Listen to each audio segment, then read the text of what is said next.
आणि यानंतर पावसासंदर्भातल्या काही महत्त्वाच्या बातम्या पाहूयात। मागील काही दिवसांपासून हवामानामध्ये सतत बदल होताना दिसतोय आणि त्यामध्येच भारतीय हवामान विभागानं धोक्याची घंटा वर्तवली आहे। राज्यामध्ये आज पुन्हा एकदा गारपिटीसह जोरदार पाऊस होण्याचा अंदाज आहे। मध्य महाराष्ट्रासह मराठवाड्यामध्ये आज वादळी पाऊस आणि गारपिटीचा ऑरेंज अलर्ट हा भारतीय हवामान विभागानं दिलाय, तर उर्वरित संपूर्ण राज्यामध्ये पावसाचा येलो अलर्ट देण्यात आलाय। सकाळपासूनच अनेक भागामध्ये अवकाळी पावसाला सुरुवात झालेली आहे, तर मुंबईसह अन्य भागामध्ये देखील ढगाळ वातावरण दिसतंय।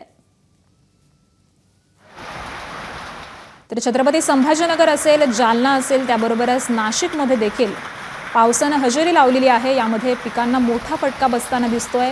अवकाळी पावसाच्या या हजेरीमुळे शेतकरी हवालदिल झालेला आहे आणि या सगळ्याच गारपिटीमुळे शेती पिकांचं मोठ्या प्रमाणात नुकसान झालंय।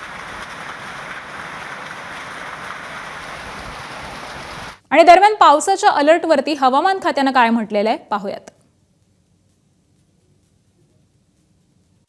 राज्यातील बहुतांश ठिकाणी आपण बघतोय की वादळी पाऊस होतोय, काही ठिकाणी गारपीट सुद्धा होताना दिसते आणि ही परिस्थिती मेनली अरबी समुद्र आणि बंगालच्या उपसागराकडून येणाऱ्या बाष्पयुक्त वाऱ्यांमुळे आणि हवेतील वरच्या थरामध्ये एक द्रोणीय परिस्थिती निर्माण झाल्यामुळं तयार झालेली आहे। त्याचबरोबर नाशिक, त्यानंतर छत्रपती संभाजीनगर, त्यानंतर जळगाव आणि आसपासचा रिजन, त्याचबरोबर इकडं विदर्भात जर बघाल तर पूर्व विदर्भातील काही डिस्ट्रिक्ट्समध्ये सुद्धा आपल्याला पाऊस पडताना दिसतोय।